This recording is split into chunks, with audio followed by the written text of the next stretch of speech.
Boa noite a todos. Deus abençoe a vida dos irmãos. Quem diria, né? Domingo passado estive aqui, agora de novo, né? Me sinto feliz, me sinto honrado. Sinal de que o pastor Diego tem confiança, não apenas na amizade que nós temos, né?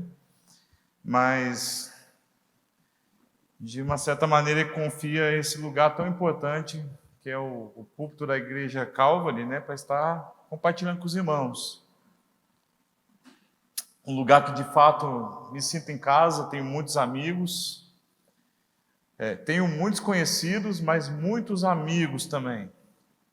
Gente que eu amo muito. E é um privilégio muito grande. Gostaria de falar um pouco com vocês, uma meditação. Na verdade, acho que eu vou contar histórias hoje. Histórias bíblicas, histórias que todos nós temos conhecimento. Mas, de alguma maneira, fazer com que essas histórias possam falar ao nosso coração. Que nós possamos nos enxergar nessas histórias, de maneira que elas possam nos inspirar em alguma situação, em tomar alguma decisão, em ter paciência, em ter perseverança, enfim. Todos nós precisamos buscar em Deus alguma coisa. Salmo 145, a partir do versículo 18. Na verdade, eu vou ler só o versículo 18. O salmista, na sua declaração, no versículo 18, ele diz o seguinte, Salmos 145, versículo 18. Eu vou utilizar a Nova Versão Internacional. O Senhor está perto de todos que o invocam, que o buscam. De todos os que buscam, que o invocam com sinceridade. O salmista está falando nesse versículo a respeito de oração. E a oração, ela é uma coisa muito profunda. A oração, ela não é um mantra, a oração não é uma reza. A oração é um diálogo, a oração é uma conversa. A oração tem duas partes, e as duas partes se comunicam, as duas partes falam. Isso significa que, num determinado momento, eu estou falando, e eu tenho que parar também em um determinado momento para que eu possa escutar o que a outra parte tem a dizer. Então, eu oro o dia inteiro com a minha esposa, por exemplo. Não orar de nós dois, ajoelharmos e começarmos a falar com Deus, mas eu oro conversando com ela. É uma oração. Com as pessoas que eu convivo durante a semana, há uma oração. E quanto mais intimidade você tem com a pessoa, melhor é a oração. Porque você começa a ter outros assuntos que não sejam um assunto, porque você vai adquirindo intimidade com a pessoa. Quanto mais você conhece, mais você ora. Então, tem gente que tem papo para orar 5 minutos. Tem gente que consegue orar um tempão, ainda que exista divergência de opinião. Então, a nossa vida com Deus, ela é uma vida em que ela começa a se aprofundar na medida que eu converso com o Senhor. E não apenas isso, mas na medida em que o Senhor fala comigo. Durante muito tempo na minha vida, o meu tempo devocional era antes de dormir. E inúmeras vezes eu dormi na metade da conversa. E algumas vezes eu levantei 3 horas da manhã para falar amém. Louco, né? Amém, né? Tipo assim, deve ter uns 5 minutos que eu cochilei, tinha dormido umas 3 horas. E na maioria das vezes era o quê? Era um monólogo. Um monólogo preparado, onde eu falava para Deus, né? Eu começava com um agradecimento superficial, obrigado por esse dia. muitas vezes eu não tinha conhecimento, ou então eu não tinha um entendimento do que eu fiz com a minha própria vida no dia que eu agradeci a Deus. Aí eu peço depois para que Deus abençoe o dia que está por vir. Peço que Ele abençoe meu pai, minha mãe, meu irmão, minha esposa, meu cachorro. Valeu, amém. E aí eu simplesmente fecho os olhos, vou dormir ou vou fazer alguma outra coisa, e muitas pessoas continuam levando a sua vida com Deus nesse monólogo. De maneira que quando Deus vai falar com essa pessoa às vezes não percebe que Deus está falando com ela, ou essa pessoa também não conhece a voz de Deus porque não permitiu que Deus falasse. E aí quando nós precisamos, em ocasiões específicas da ação de Deus, da atuação de Deus, nós não temos a profundidade que seja suficiente para nós entendermos o propósito de Deus nas situações. Porque a única promessa que Deus fez a nós é que Ele estaria conosco até o fim. Amém, irmãos? Agora, estar comigo e com você até o fim, isso quer dizer que é em toda e qualquer situação. E não está especificado que toda e qualquer situação seja apenas uma boa situação. Mas há situações que vão exigir de nós esforço, perseverança, fé. Teremos momentos que vai fazer com que a gente possa estar mais quebrantado, que a gente vai chorar diante da presença de Deus. Então, muitas coisas, meus irmãos, nós sofremos mais do que poderíamos sofrer, porque nós não temos essa relação com Deus, nós temos talvez a relação com o poder de Deus. Então, essa semana eu estava falando, uma criança, ela, quando nasce um recém-nascido, essa criança ela não tem a maturidade de quem é a mãe. Então a figura materna se resume a um seio. Porque a única coisa que ela recebe da mãe, que ela quer receber da mãe é o quê? É o leite. Então a criança não ama a mãe, a criança ama o peito. Mas à medida que a criança vai tendo uma relação com a mãe, à medida que ela vai crescendo, à medida que ela vai tendo maturidade, ela vai entendendo que o peito da mãe não é a mãe. E que o importante é quem? A mãe.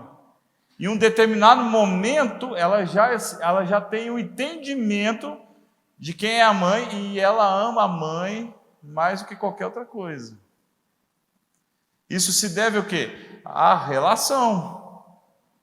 Muitas vezes, meus irmãos, nós começamos a nossa caminhada com Deus, nos relacionando com o poder de Deus, que é algo extraordinário, é algo maravilhoso. Nós vimos, nós presenciamos, nós somos testemunha dos milagres que Deus faz. Os milagres de Deus são coisas extraordinárias, e nós começamos a nos relacionar com o poder de Deus, de maneira que nós começamos a ficar desejosos que esse poder possa atuar em nós. Só que se nós não começarmos a ter uma relação com Deus que detém o poder, e não apenas com o poder dele, nós vamos começar a nos frustrar, porque nós começamos a achar que Deus é só poder. Quando na verdade nós precisamos ter o quê? Uma relação de pai e filho.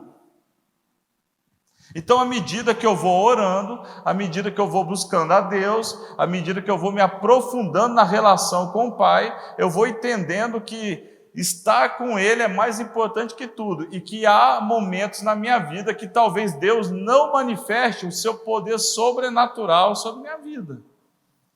Simplesmente porque Ele tem o controle absoluto de todas as coisas, nada escapa ao controle das suas mãos, e tudo que Ele faz por mim é porque Ele me ama. Então, o Senhor está perto de todos que o invocam, que o buscam. E qualquer lugar, meu irmão, minha irmã, qualquer lugar que não seja o nosso coração é longe demais de Deus. Então, quando eu era pequeno, lá em Minas Gerais, lá em Uberaba, minha avó tinha um quadro do Cristo no corredor, e eu tinha muito medo desse quadro. Porque quando eu fazia alguma bagunça, minha avó chegava e falava assim: ó, Jesus está te vendo, e eu ficava desesperado. Eu juro para os irmãos que eu tinha certeza que o olho do Cristo mexia quando eu passava assim, ó.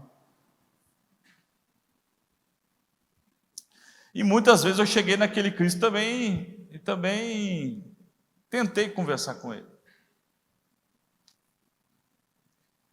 Mas ele estava a centímetros do meu rosto, e é longe demais. Qualquer lugar que não seja aqui, no coração, é longe demais. Então eu fiz essa introdução porque a gente precisa entender a importância dessa relação. Às vezes nós temos uma sensação de que o Senhor está longe, e às vezes está mesmo. Não porque o Senhor escolheu estar longe, mas porque pela falta da relação, nós vamos nos distanciando. Tristeza, agonia, mágoa, decepção, angústia, tudo vem sobre nós. E aí nós vamos deixando que essas coisas vão dominando a nossa vida, principalmente o nosso coração. E quando essas coisas tomam conta de nós, a incredulidade toma conta de tudo. E aí, meus irmãos, é muito ruim, porque a gente começa a nos tornar incrédulos, porque nós não estamos vendo entre aspas, o poder de Deus sendo manifesto. Então, quando nós lemos as Escrituras e vemos as grandes maravilhas que o Senhor fez na vida das pessoas, nós entendemos que muitos desses homens e dessas mulheres tinham um relacionamento com o próprio Deus e não com o poder de Deus apenas. E o Senhor nunca se afasta de nós, Ele sempre está conosco. Então, Deus, Ele esteve com Abraão em todo o tempo. Então eu coloco Abraão na mesma categoria de Jó. Eu acho que Abraão sofreu tanto quanto Jó. Eu acho apenas que os processos na vida de Jó foram mais, na questão do sofrimento, eles foram quase que tudo de uma vez. E Abraão foi provado e ele foi moldado pelo tempo.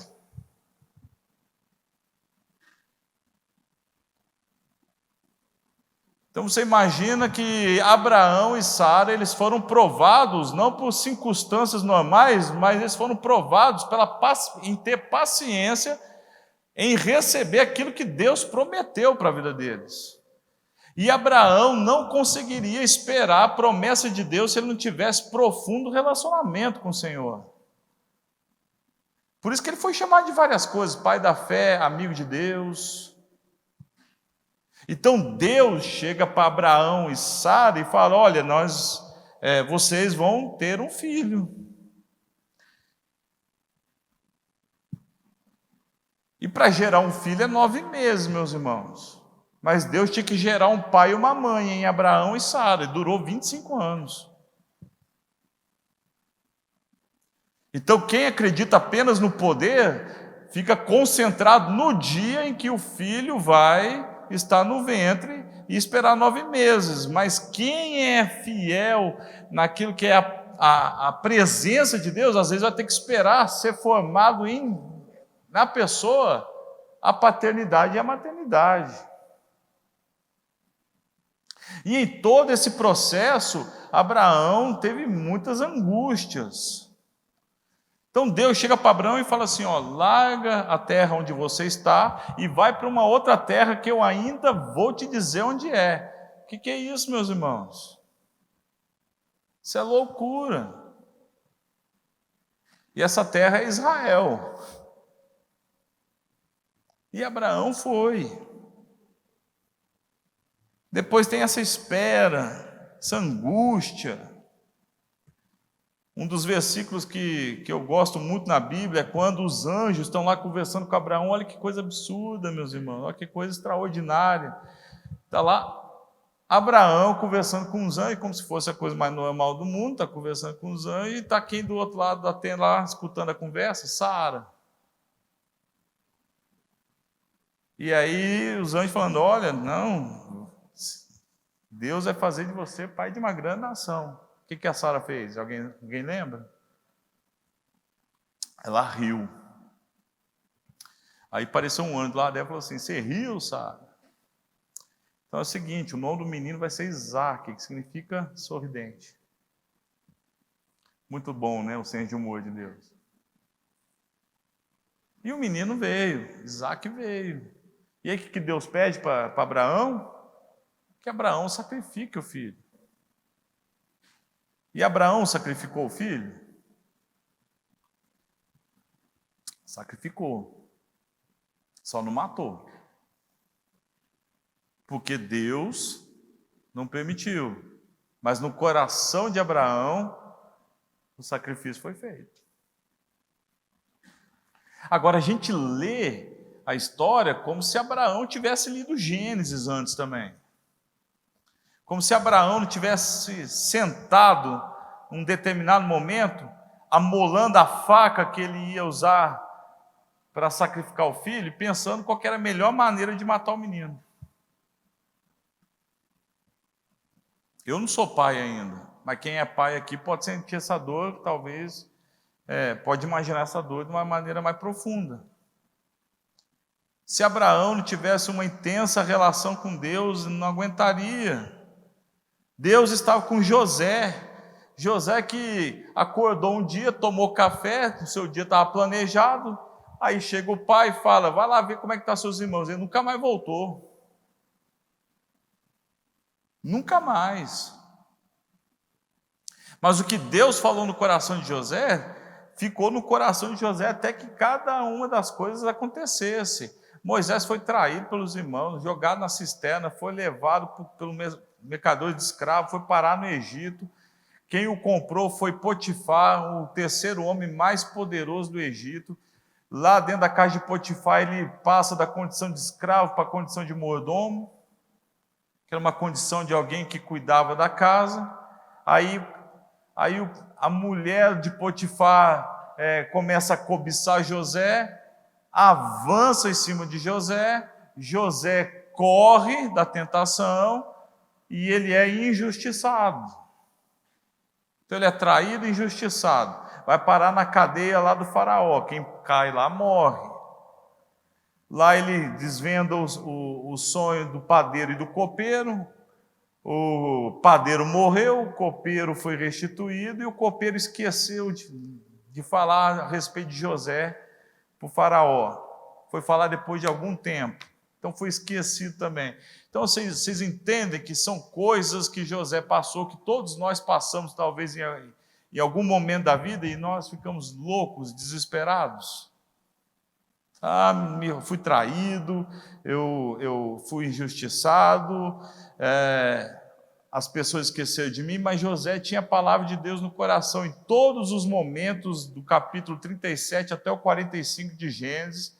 As pessoas falavam o seguinte testemunho da vida de José era dito, olha, Deus é com José.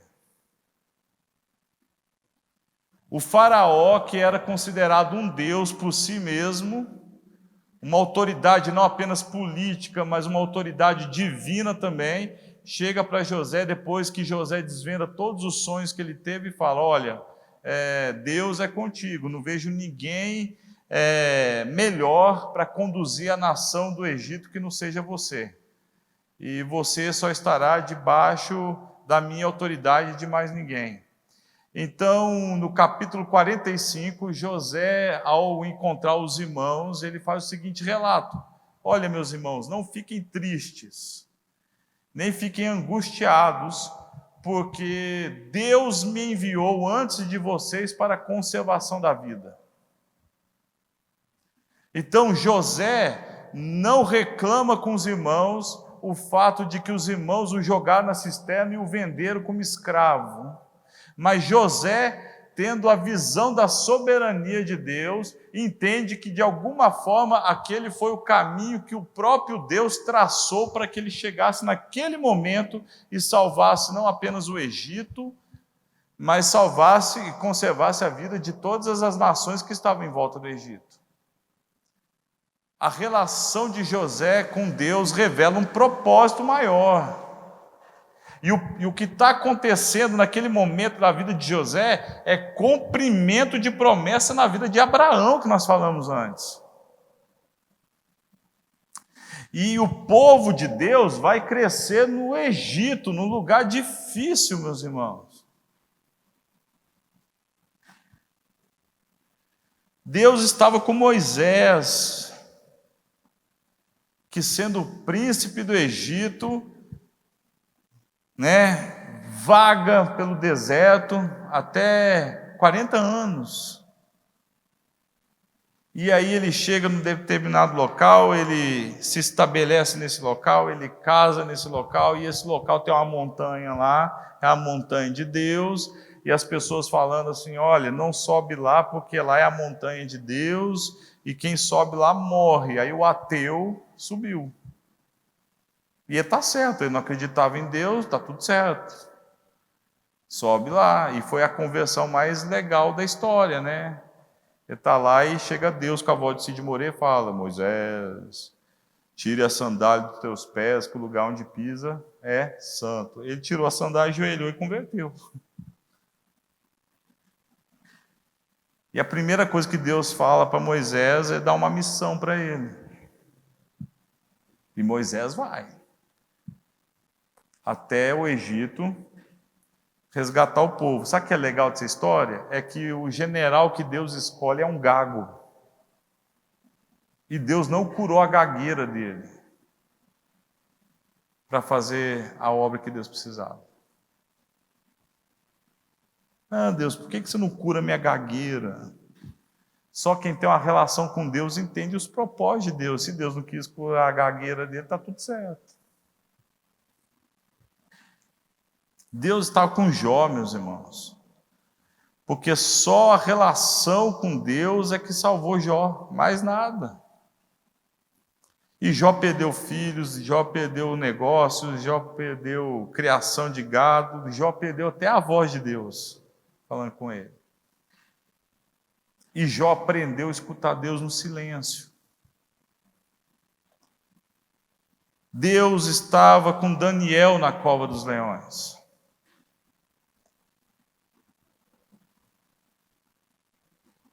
E aí é uma história em que as pessoas entendem a eternidade como algo maior que a vida.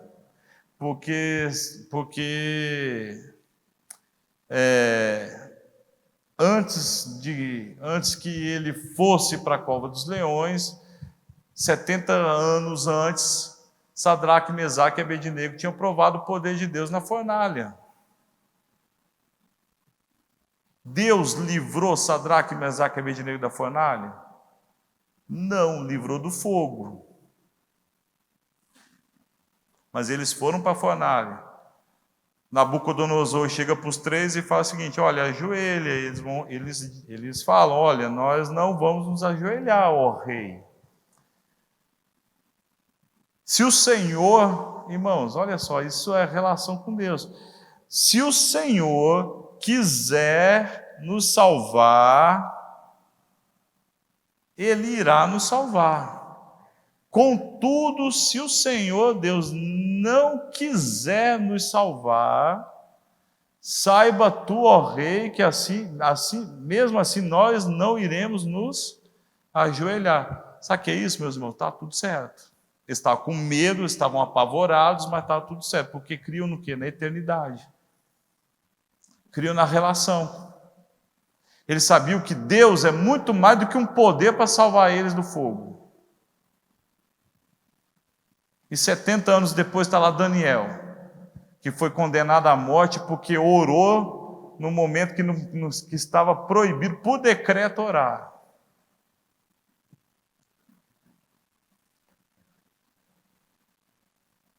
E aí eu acho interessante o rei Dário, né? Quando ele era amigo de Daniel e condena Daniel contra gosto, porque ele amava Daniel, e aí o rei passa a noite inteira acordado, e aí de manhã, a primeira luz do sol, ele chega até o calabouço, onde Daniel estava com alguns leões, e aí ele faz a pergunta de alguém que tem fé, né? Daniel, filho de Deus vivo, você está vivo ainda? Gente, na boa, Daniel era um menino, sei lá, de 70 anos de idade. Tinha que ter muito gás para ficar correndo dos leões lá dentro.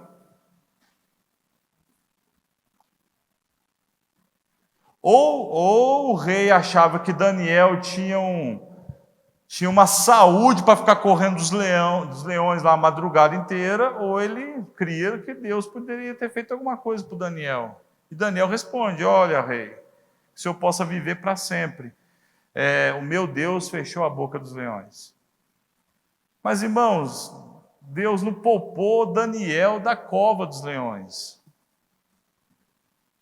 Deus fechou a boca dos leões. Mas não o poupou do quê? Da angústia, do sofrimento. Porque até nessas coisas Deus gera o quê? Testemunho. Mateus 28:20, Jesus diz: eu estarei sempre com vocês até o fim dos tempos. Jeremias capítulo 29, versículos 12 e 13, diz o seguinte: então vocês clamarão a mim, virão orar a mim e eu os ouvirei. Vocês me procurarão e me acharão quando me procurarem de todo o coração. Coração é algo que nós só colocamos naquilo que nós amamos. Então tem gente que é bem sucedida no trabalho porque pôs o coração ali. Tem gente que é bem sucedido nas amizades porque colocou o coração ali. A igreja, como a Calvary, ela cresce em amor e graça porque vocês colocam o coração aqui. Time de futebol só cresce a torcida e arrasta a multidão porque as pessoas colocam o coração ali. Então nós precisamos colocar o nosso coração diante de Deus para que a gente possa suportar todas as adversidades da vida. Para que em todas as adversidades Deus possa nos moldar, nos ensinar, nos tornar pessoas melhores. O Senhor honra quem o busca, Ele atende o nosso clamor. Ele atendeu o clamor do centurião romano. Mestre, meu servo está doente. Jesus nem esperou ele terminar de falar: beleza, vamos lá.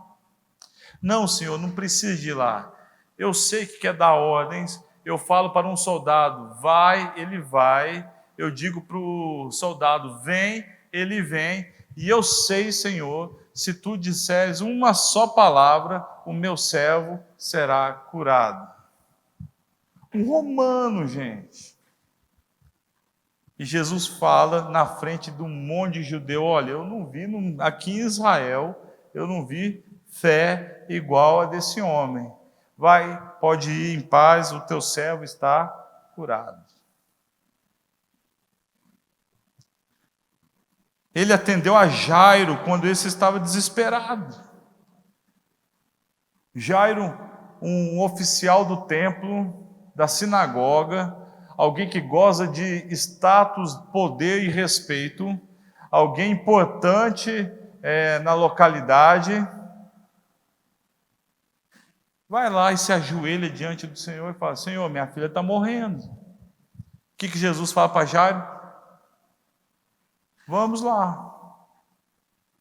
E aí, meus irmãos, Jairo e Jesus estão indo, tem uma multidão em volta dele, de maneira que Jesus não poderia ir tão rapidamente quanto deveria, e você imagina o coração de Jairo apertado, angustiado, minha filha vai morrer, tem que ir rápido, vamos tirando o povo da frente.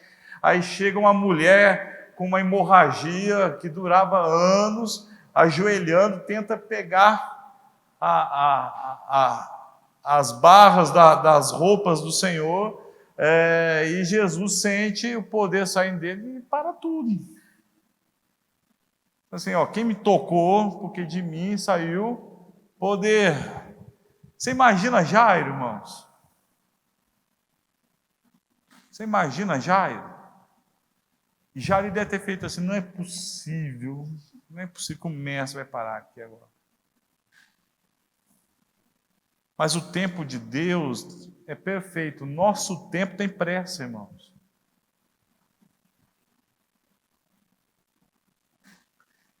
E logo após que essa mulher tem um diálogo com Jesus, e Jesus faz questão de atender e dar atenção a essa mulher, chega a notícia que a filha de Jairo morre.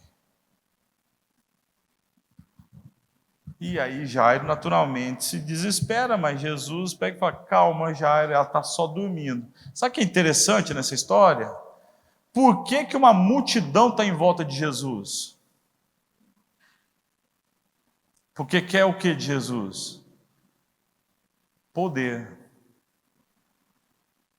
Quer poder.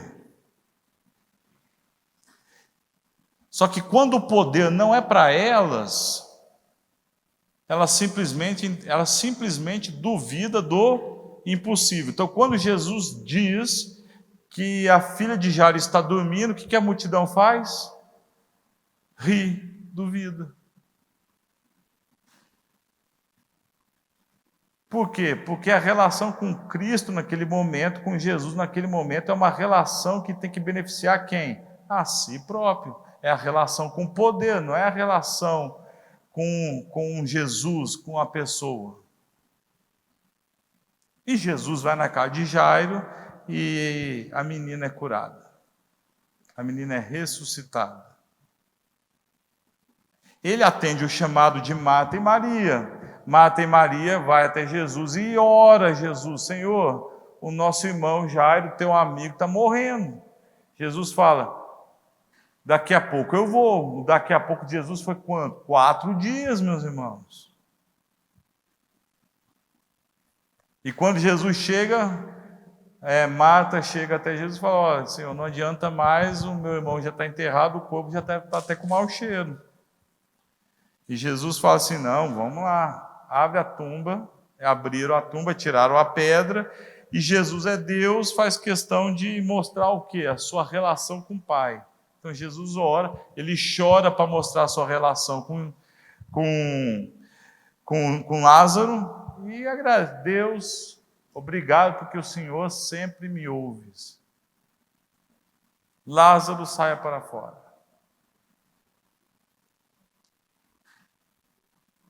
Jesus atendeu um paralítico que foi levado à presença de Jesus através de um buraco no telhado. E Deus honra a relação dos amigos que no seu coração tiveram fé para que o amigo que estava sem andar fosse curado. Para que nas nossas orações nós possamos contemplar as pessoas que nós amamos, contemplar os nossos amigos. Deus honra a nossa relação com Ele, pessoas são beneficiadas com isso.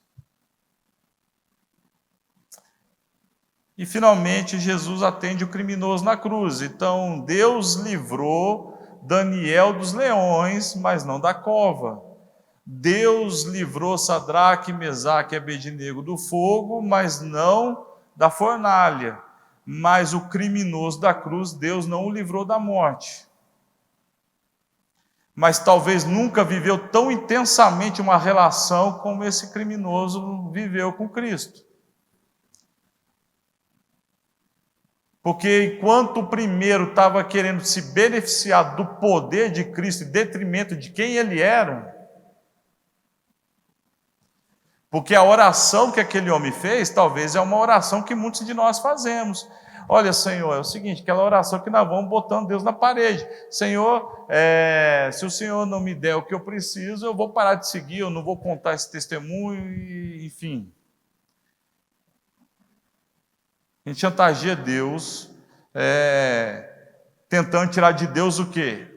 A nossa presença e a nossa propaganda a respeito dele. Derrubei água.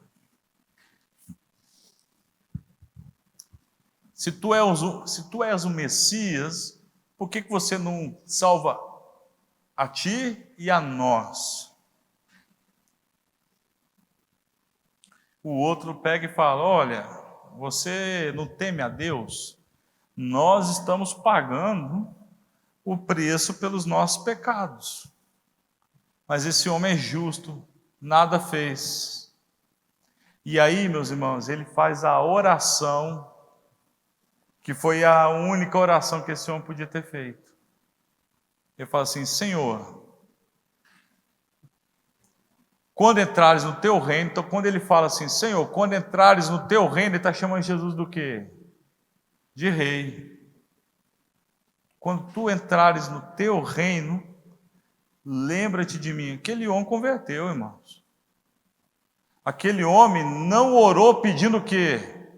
Vida. Aquele homem orou pedindo o quê? Eternidade. E Jesus respondeu, olha, hoje mesmo tu estarás comigo no paraíso. Aquele homem chama Jesus de rei, porque ele falou reino, e Jesus chama reino de paraíso. Então Deus não poupou aquele homem da morte, mas Deus deu eternidade para aquele homem. Então, meus irmãos, a forma como nós oramos e como nós relacionamos com Deus, a forma como nós buscamos, faz toda a diferença para que nós possamos entender as coisas que acontecem na nossa vida. Para que nós possamos passar pelas provações, para que nós possamos vencer as tentações, para que nós possamos compreender o propósito de Deus em todas as coisas, nas boas e nas ruins. Porque não há nada que não aconteça na minha vida e na sua vida que Deus não tenha propósito. Porque Deus é perfeito em todas as coisas. Então, quando José acordou aquele dia e nunca mais voltou para casa, o que salvou José foi a relação dele com Deus. Quando um homem sanguinário chamado Saulo de Tarso recebe nos seus pés as roupas de Estevão, um dos primeiros mártires da história do cristianismo, Deus não o poupou das pedradas que levou. Aquele homem se enche de ira, e ele tem como propósito de vida perseguir os cristãos, mesmo sendo um homem que se assentou aos pés de Gamaliel, bem instruído, com poder, com respeito. Ele pede uma autorização especial para perseguir os cristãos em Damasco, e no meio do caminho ele é abordado pelo próprio Cristo.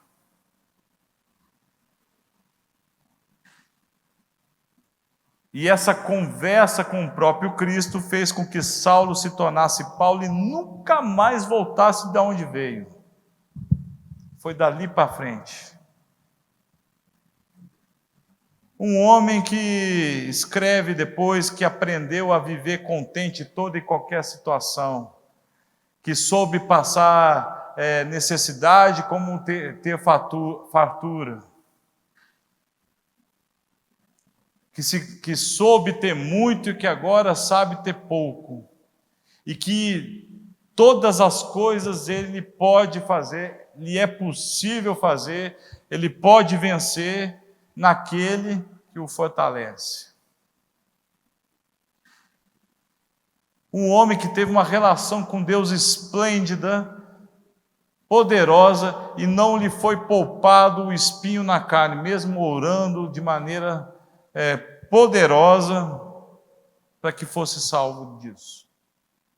Eu não sei qual que é o problema que você tem, meu irmão e minha irmã. Eu sei que Deus está contigo independente do problema. Amém?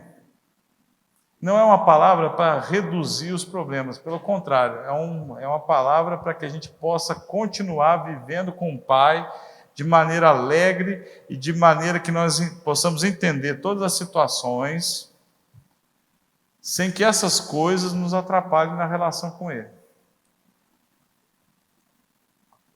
Amém, irmãos? Amém? Para encerrar, eu já contei muito esse testemunho, inclusive aqui na Calvin, mas eu tenho orado pela vida da minha mãe. A minha mãe sofre de esclerose múltipla há mais de 15 anos, está na cadeira de roda, tem sofrido dores absurdas o tempo todo, então convido a igreja a orar por ela juntamente comigo. Mas nós estamos aqui hoje, eu estou aqui hoje porque minha mãe foi curada antes. Deus deu uma cura para minha mãe.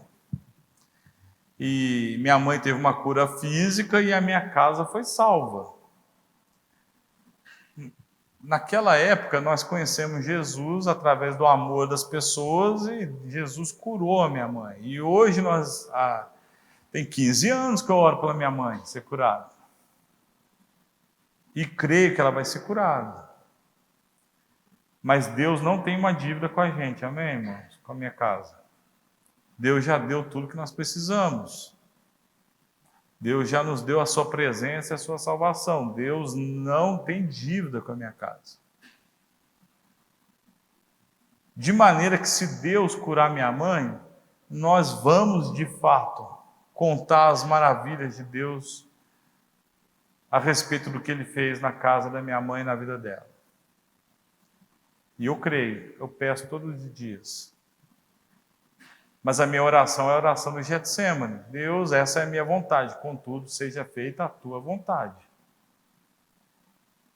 E se a vontade do Senhor não for essa, está tudo certo, porque eu vou contar o testemunho daquilo que minha mãe fez em vida, suportando todas as dores sem perder a fé. É isso, meus irmãos. Nós possamos nos relacionar com Deus que é Pai, e não apenas com o poder de Deus. Porque se nós relacionamos com o Pai, o poder de Deus se manifesta no momento certo e apropriado nas nossas vidas. Vamos orar? Vamos ter um momento de oração?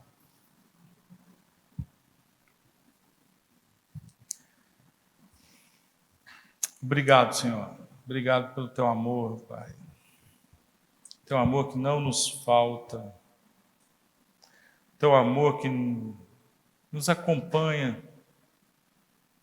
Um amor que não nos deixa, Senhor. O teu amor que é imensurável. Não pode ser explicado. Obrigado pela tua graça, Senhor, que tira de nós o que merecíamos e nos dá o que não merecíamos. Obrigado pela tua graça que faz com que nós possamos nos inclinar diante dos nossos irmãos. Obrigado pela tua misericórdia, Senhor Deus, que se renova de hora em hora ao redor da terra. Porque à medida que o amanhã se manifesta em algum lugar do mundo, a sua misericórdia se renova mais uma vez sobre ela. Obrigado porque aqui estamos, Senhor Deus, e o Senhor tem cuidado de nós. O Senhor nos consola nos momentos de tristeza. E o Senhor nos dá um sorriso alegre, Pai, nos momentos de calmaria, de bonança, Senhor. O Senhor nos ergue nos momentos em que precisamos ser sustentados, ó Deus. E o Senhor nos dá vigor para sustentar os nossos irmãos nos momentos em que nós estamos recuperados.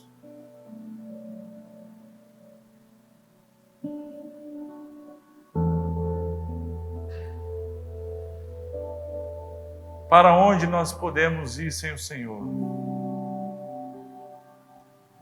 Será que nós conseguimos nos esconder da Tua face, Senhor? Se nós subirmos aos mais altos céus, o Senhor está lá. Se nós descermos ao mais profundo abismo, ainda ali o Teu amor nos acompanhará, nos consolará. Do Oriente ao Ocidente o Senhor nos guiará. Para onde podemos ir sem o Senhor, se somente Tu tens as palavras de vida eterna? Tua palavra diz que o Senhor se levanta do Teu sublime trono e se inclina para enxergar a criação. Nós somos pequenos, ó Pai. E por compreender a nossa pequenez, nós queremos colocar todas as coisas em Tuas mãos, ó Pai. Porque o Senhor é grande e poderoso. A terra é o estrado dos Seus pés. Guia-nos, Senhor, segundo a Tua palavra. Que o Salmo 23, versículo 4, seja uma verdade na nossa vida. Ainda que a gente ande por um vale de angústia, por um vale de tristeza, por um vale de batalhas, por um vale de morte, que o nosso coração possa ficar em paz do Senhor e que nós possamos temer mal algum, porque Tu nos guias, o Senhor está conosco.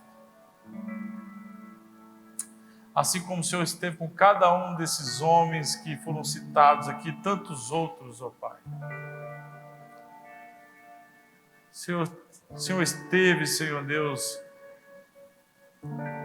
com Elias e com Eliseu, Pai.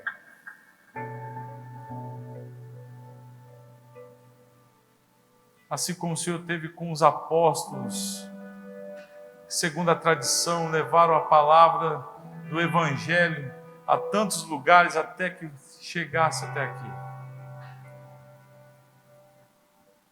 O Senhor é perfeito, o Senhor é bom, o Senhor cuida de nós.